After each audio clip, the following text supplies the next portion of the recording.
Nah, setelah pintu sekarang kita akan masuk ke dalam jendela ya. Nah, sebelumnya saya akan memperlihatkan preview dari 3D-nya. Nah, kalau misalnya dilihat ini sebenarnya sudah ada beberapa item yang udah ada pintunya. Cuma kalau misalnya mungkin mau lihat nih semua layout gitu ya. Nah, kita kan berarti tidak butuh tampilan dari ceiling. Nah, kalau dari 3D-nya ini mau kita hilangkan ceilingnya ya, itu jangan di-delete. Karena kalau di-delete berarti itu akan menghapus seluruh ceiling yang ada di dalam bangunan.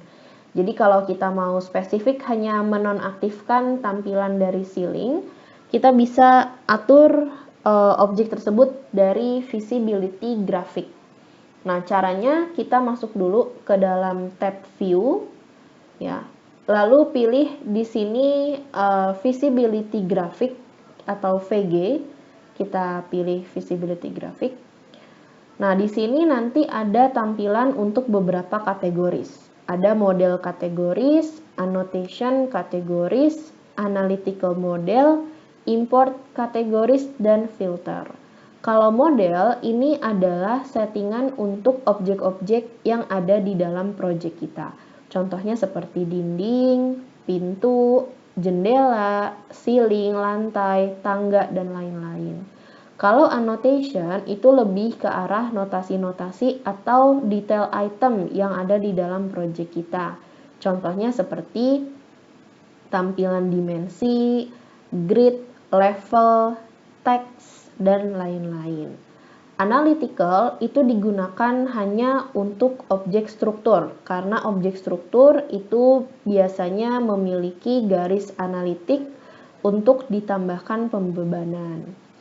Import kategoris itu biasanya berisikan gambar-gambar cat atau item lain yang dimasukkan ke dalam project kita.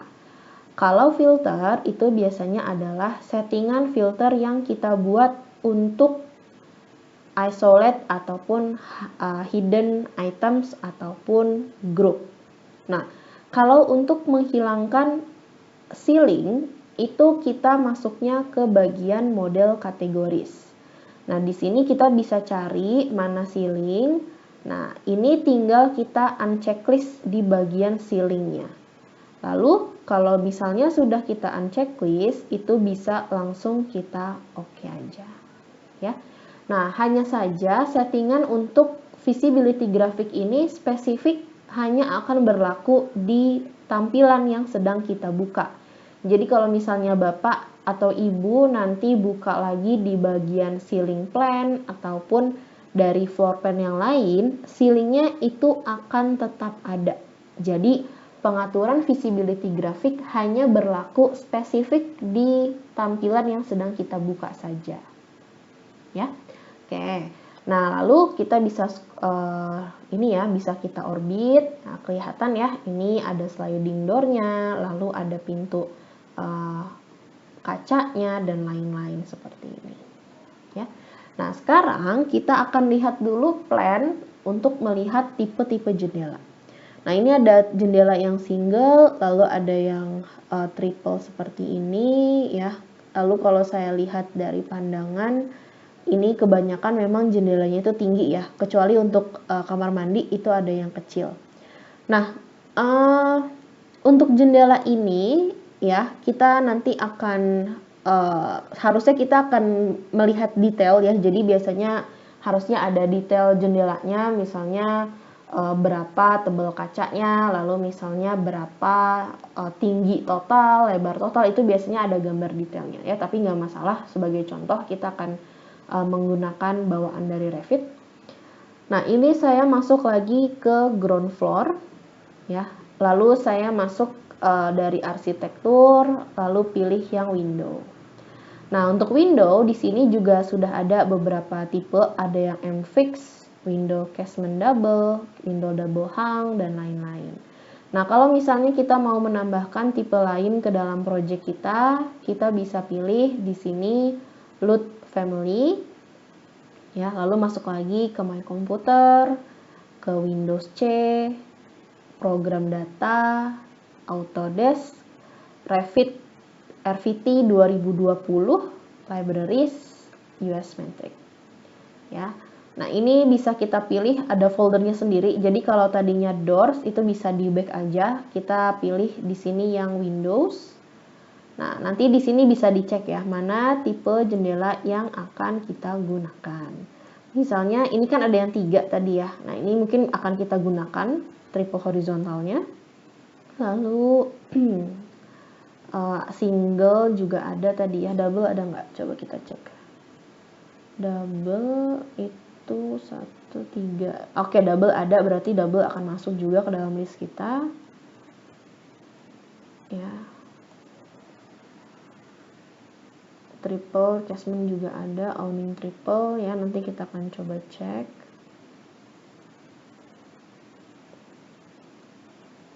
Ya, jadi nanti disesuaikan aja ya kebutuhannya seperti apa kira-kira tipenya. Lalu ini ada yang fixed transom. Sorry, kita coba cek dulu dari tampak pandangannya. Oke. Nah, ini saya coba pilih ya. Ada 3 tipe, berarti ada yang single ya, single yang seperti ini, window fix ya. Terus ada yang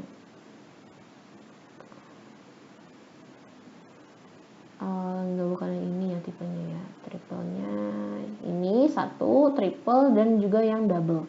Ini saya lihat yang double-nya.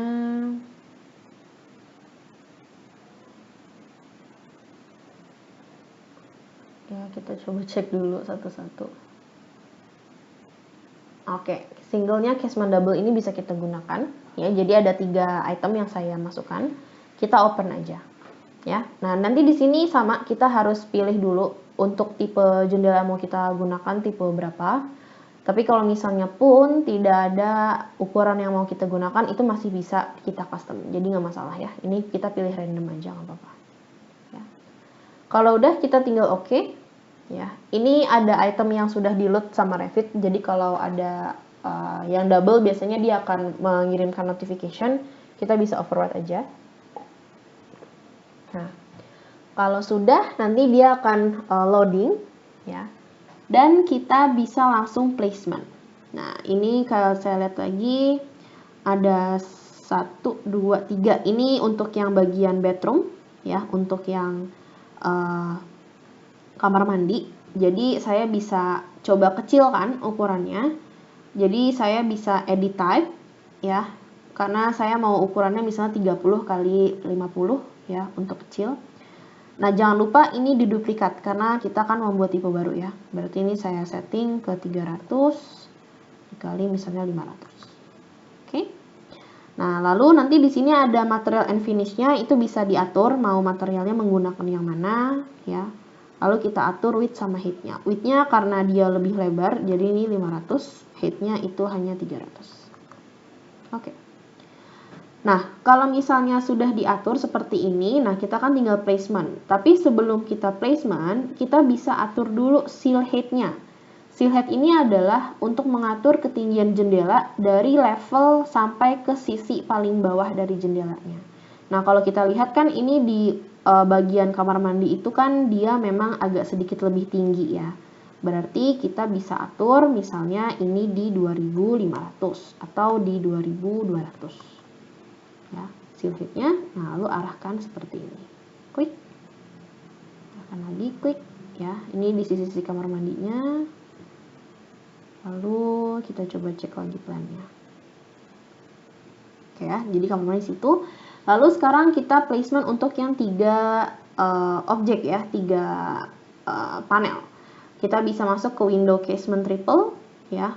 Lalu jangan lupa karena jendelanya itu tinggi ya, tinggi sekali, jadi kita bisa edit type ya, lalu kita duplikat lagi, kita atur berapa lebarnya, berapa tingginya. Nah, kalau di sini kan height-nya cuma 650. Misalnya mungkin kita mau atur dia itu 1800, itu nggak masalah, kita tinggal duplikat aja, ganti namanya. Oke. Kalau punya spesifik material bisa diganti. Kalau misalnya nggak ada juga nggak apa-apa. Lalu kita atur lagi height-nya di 1800. Oke, kalau udah. Nah, sama seperti jendela kamar mandi, ini ada seal height-nya. Nah, cuma karena kalau dari tampak itu kan dia agak sedikit di bawah ya, mungkin kisaran 30 cm dari bawah. Jadi kita bisa atur seal height-nya ini misalnya di 300. Kita placement dulu sebentar, kita sambil cek ya dari PDF-nya biar spesifik. 2, 3. Oke, misalnya di sini 1, sini 1, sini 1, di sini 1. Ya, nanti jarak-jaraknya bisa diatur sesuai dengan detail. Lalu di sini 1. Ya, 3, 2, 4, 3, 2. Oke. Ini juga sama, tutup. Nah, jangan lupa kalau udah yang sekarang yang bagian double-nya. Ya, kita edit tab lagi, duplikat lagi. Itu 550 dikali 1800. Ya, untuk lebar. Oke, mungkin lebarnya nggak sebanyak ini ya, mungkin 1200. Oke, lalu atur lagi width-nya, misalnya tadi 1200. Tingginya 1800. Oke. Jangan lupa seal height-nya juga diganti ke 300. Nah, oke, tinggal kita cek posisinya yang 2, 1, 2, 3, 4. Oke, berarti posisinya ada di sini 1, sini 1, lalu sini, samping sini 1, lalu di sini 1. Ya. Nah, untuk item-item lain yang tidak tersedia, misalnya kalau kayak di sini ada yang 4, lalu misalnya ada yang lain, itu bisa di-download juga lewat BIM Object. Jadi kita tinggal cek di BIM Object-nya, jendelanya tipenya seperti apa, lalu nanti bisa langsung kita placement. Nah, ini kalau misalnya saya lihat dari 3D, nanti tampilannya seperti ini. Ya, seperti ini. Nah, kalau misalnya ini kan kelihatan dia tidak sejajar ya dengan temannya yang di sebelah kiri. Mungkin sepertinya ini kurang naik ya, kurang pas posisinya. Nah, kalau misalnya kita mau cek, sebenarnya kita bisa buka dari tampak. Saya coba buka spesifik tampilannya. Ya, oke. Ini misalnya kelihatan. Nah, misalnya ini kan berarti kurang naik ke atas. Jadi kalau misalnya kita mau tahu ini ternyata kurang berapa ya tingginya, itu kita bisa buka tampaknya lalu kita ukur menggunakan line ya, line, pilih dari sini ke atas sini 400, berarti kita kurang tinggi 400 untuk jendelanya. Nah, kalau misalnya kita mau ubah ukuran semuanya, kita bisa pilih ya, di sini saya menggunakan yang triple, jadi nanti semua jenis jendela yang triple itu akan berubah. Jadi saya klik, saya edit type. Nah, ini tidak perlu kita duplikat lagi, karena kan kita akan mengubah semua ukurannya dari tipe ini. Nah, tinggal kita tambahkan di sini 2200. Apply. Oke, nah jadi nanti semuanya ini akan ikut berubah ya. Semua jendela yang 3 panel itu otomatis akan naik. Ini pun juga sama. Kalau saya edit type lagi, saya ganti height-nya. Saya oke, jadi nanti seluruh jendela yang 2 panel itu akan ikut berubah. Nah, jadi nanti dia bentuknya seperti ini. Ya. Nah, kalau misalnya ketika dilihat mungkin kelihatan ada yang kebalik ya. Mungkin harusnya kan beberapa objek itu dia mungkin ada yang terbalik positionnya. Kalau misalnya nanti yang bagian indoor ternyata di dalam, outdoornya di luar, nanti bisa diklik di spasi aja. Kayak gini, ya. Nah, jadi kalau kita klik spasi, dia akan mengubah arah dari jendelanya. Cuma yang benar kan memang tadi ya, jadi di spasi lagi, nanti dia seperti ini. Ya. Nah, ini nanti tinggal kita tambahkan lagi semuanya sesuai dengan spesifikasi dari bangunan kita. Ya, ini kalau saya cek ada 4 tadi kalau nggak salah, ada 4, 1, ini ada yang 3, ya, ini ada yang 1 single. Ya, jadi nanti tinggal ditambahkan, boleh dari bawaan Revit-nya ataupun di download dari BIM Object.